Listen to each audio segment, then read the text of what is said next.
Hello, everyone. Jessica and Ashaki here. I am here today to talk to you about my new series, Witches of Triora. So, book one released May 28th, and that is Witches of Triora, the Vessel.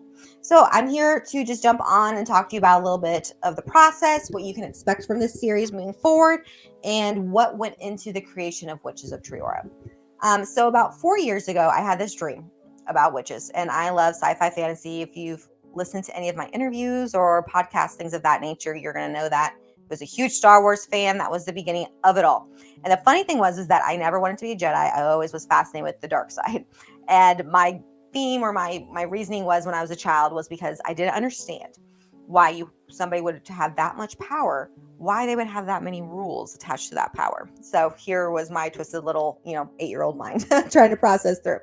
As I grew up, I read like the Bane series and things of that nature, and that kind of led to my obsession with morally gray men. And now in 2024, that is the thing.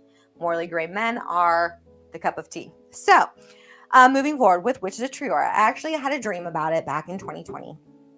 And it was just a very beginning snippet, but it kind of set my mind on the fascination role.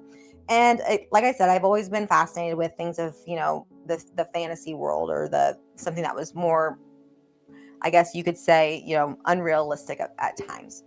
And another fascination of mine, like growing up, I grew up in a very religious home.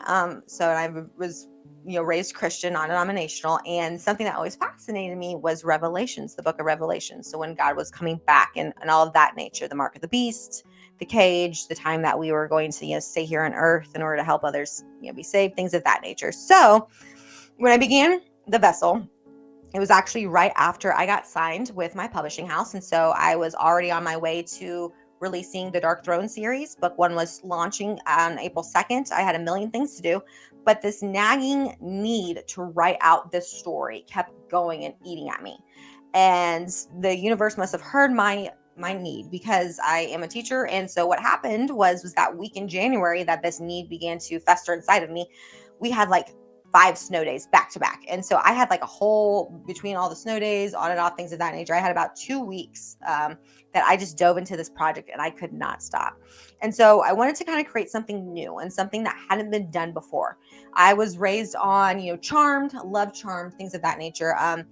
Mayfair Witches, which is now on HBO, was The Witching Hour by Anne Rice. What was another one? Vampire Diaries have had a lot into it as well.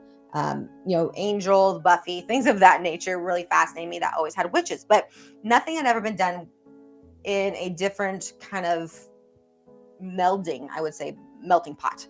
So I began to do my research on the religion Wiccan, and then I began to research Catholicism because I feel like you can't have an evil without Catholicism. And even though I'm not Catholic, and I knew some about Catholic, my grandmother's Catholic, I still needed to do my research because I wanted to be very accurate. And this kind of melting of religion and time frames began to work. And so the Witches of Triora is a modern day piece that takes place in Triora, Italy. I chose that place for 2 reasons. One, I knew I wanted to do something with Italian culture. Italians have a very long history of basically gypsy ways, and I'm Italian, and with my family we grew up with different like myths of throwing your salt over the shoulder. Catholics sometimes they still even like for good luck they bury a saint upside down in their backyard, things of that nature when they're trying to sell a house. So yeah, there's a lot of just different myths that kind of even fell through the cracks, I guess, of my generation. And so I wanted to kind of incorporate all that. And the second reason was that Triora back in 1587 was actually, and they had their very own like Salem's witch trials where it lasted for 2 years. Their main exports, which were like wine and grain and things of that nature, fell that year. And so they needed somebody to blame. And they chose to turn their focus towards a group of women who were, I guess, very paganistic at the time. And again, paganistic, I say that very loosely because back then, like if you were a doctor or things of that nature, a healer, you were considered pagan. And so, they turned their eyes to them where a lot of them were widows or, without spouses, things of that nature. And they were prosecuted for 2 years. And this lasted for 9 years. I think the last one that got tried died like 9 years ago. So like 3 of them actually, two of them died during that time frame. One of them killed themselves. She jumped off of a cliff from the prison. A couple of them died from sickness in the jail cell, and the rest of them died just from being jailed after a long period of time. And I found that fascinating because, we always hear, as an American at least, I hear about the Salem witch trials all the time. I'm super excited about that. But we never hear about how it affected everywhere else in the world, because all these legends kind of cross over cultural, generational time frames and borders and things of that nature. So I chose that as the location, and I went to work on my research. And so Witches of Triora follows a young girl. Her name's Seren, and she is raised in a nunnery her whole entire life, believing to have polio, and she is 20 years old. And she was diagnosed with polio from a very young age, and the nuns kind of took her in. Like I said, she was an orphan, and she's been raised to become a nun her entire life. And she, questions why, God has given her this disability, and what does he have for her life, and how is she going to make her impact, and how is she going to serve his kingdom. And so the nuns, which are her trusted her sisters, her family, administer her teas and tonics, and also injections in order to help the polio. And very quickly on, about chapter 2, the nunnery is overrun by these demonic hounds, these shadow hounds, and they tear the nuns apart. And she's rescued by this very handsome warlock, she finds out.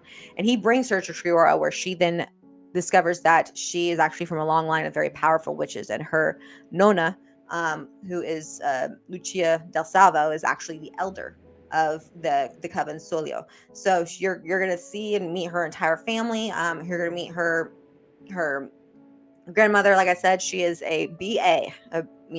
She is a powerful, very sassy, very just like dominant woman who takes charge of her family and is very much the monarch of her family. And you meet her aunt, who was actually the twin to her mother, who passed. And so her name's Aunt Thora de Salvo, and she has a daughter, Francesca de Salvo, as well. That is right around Frankie's age. They're actually born a month apart. And so you follow through as she basically kind of makes terms with the way that she believes now religion works. And, she believes that there's a God and that things of that nature. Just she believes that, God gave her an instilled power inside of herself, and how does she use that? And as she learns about her family and the covens, she realizes as well, she discovers that there's an evil coven called the Obsidian, the group of Obsidian, and basically they work for like demonic means. And so these witches make deals with demons to where they're able to take over their bodies, but in doing so, it disintegrates the body, because a body can't hold two souls at once for that long. And so going on or whatever, there's a lot of kind of gruesomely gore, because you're dealing with Lucifer and Satan and all of these like very dark things. But they work basically with the Catholic Church a lot of the times in order to prevent this Obsidian coven, I guess, from taking over. And as Seren kind of learns about the origin of her family as well, she does learn about a legend that happens every 300 years. And what that is of the moon goddess, Eridia. And so if you follow Wiccan, or anything about that, there's the maiden, the mother, and the crow. And that is the moon goddess that encompasses that.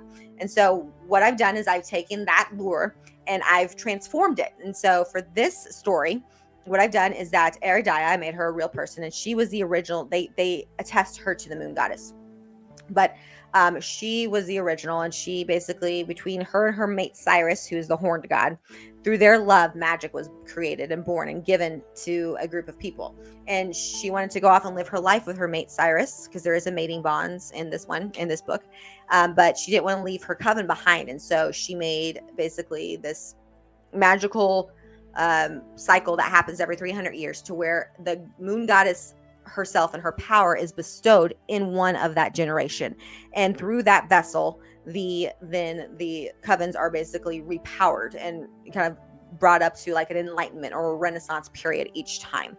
And so that way she's able to make sure that those people that she loved and the generations after her continue, she'll be moving forward. So Seren learns that her cousin Francesca is said to be the next moon goddess vessel and things of that nature. So that does like muddy up the waters, and Obsidian is obsessed with getting their hands on the vessels. Basically, the horn god, who you will learn is a gentleman named Orion, and then her cousin Francesca, and they're basically trying to take away that power in order to gather it for themselves. So you're going to go on a crazy journey. This is going to be book 1 of 3. As you move into book 2 and 3, and you get a little bit of it in book 1, but not so much until 2 or 3. I start incorporating a lot of religious background as well. And so I'm incorporating, history from Moses's time, a lot of biblical scenes. You're going to see Canaan and the Canaanites. You're going to see, I incorporate the 7 deadly sins, which I have rewritten as the 7 angels who first fell, falling Lucifer. So Lucifer's pride. You're going to see Asmodeus. You're going to see Belphegor. Asmodeus is lust. Belphegor is sloth. Beelzebub. So gluttony. All of them, all the 7 deadly sins you're going to see, and they're going to take a physical form as the first, again, 7 fallen angels. And this book is going to take you to hell. This is going to take you to purgatory. It's going to take you to other planes. You're going to get a lot of historical, accurate things that happen geographically. Like, I even went back and was like, one in the book 3, a scene takes place in the Negev desert, and I was like, well, what was that called back in Moses's time? So there's a lot of just crisscross with actual historical nonfiction, biblical nonfiction, and then mixed very seamlessly with the fictional story of the vessel of Witches of Triora. So yeah, this is a crazy ride. So, tropes, we have, love triangles, we have enemies to lovers, we have found family, power within, we have all of these different things. This is a very women dominant, I would say, story as well. When I was starting to write this, for Nona, for example, I realized that I started falling in love with this character, and I'm like, why do I love her so much? And I started being like, oh, that's because Nona's voice is my grandmother's voice. And like, I basically made Nona, Lucia da Savo, after my actual grandmother. And all my cousins' names, I have Francesca, Gabriella, Bella, Isabella, Talia, in there as well. They're all cousins of mine. The aunt really embodies a lot of things that my own aunt embodies in me. The family struggles that they go through, the power of these women that are, forged together, not only by blood, but by commitment and, their focus and their power and their drive and their stories. It's just a lot of different complex things. And so this one, I will tell you, it's going to make you cry. You're going to laugh. You're going to fall in love. You're going to feel betrayed. There's a whole lot of a roller coaster of emotions for 3 books. And so you're going to be like blasted away with information, and I'm going to be throwing monkey wrenches at you every single turn. So when you figure out, and when you think you got this story found out, oh, you just wait, because I guarantee you each book is going to leave you on a cliffhanger. Every chapter is going to leave you on a cliffhanger. You're going to get so mad, and then you're going to fall out of love and back into love again. So it's going to be an up and down roller coaster for sure. A lot of realistic places in the world that I added into this, so you can kind of connect with it as well. And you're going to watch Seren go through a lot of different emotional ups and downs, and just kind of finding herself and her calling in life as she navigates this new magical world. So definitely go check out Witches of Triora, the vessel. It can be found on Barnes & Noble and Amazon. Paperbacks are going to be available next week for order on every single major platform. I will be getting signings this summer as well. And so if you have any questions, if you want to talk about it, if you want to, and again, I will suggest this to you. Every time you see like a little, oh, that's weird, it's foreshadowing, go look it up. Google it. Google is your friend. Use it as a verb. Google it. So yeah, that's my little tidbit I'll give you, because that'll kind of give it away what the story is going on. But anyways, so definitely check it out. It's definitely gonna be a crazy ride. There's some smut in there. It's gonna be fantastic. I got a little bit of 50 Shades of Grey going on in the 3rd book. So get ready. Thank you guys for hanging out. And if you have any questions or comments, please feel free. And don't forget to share.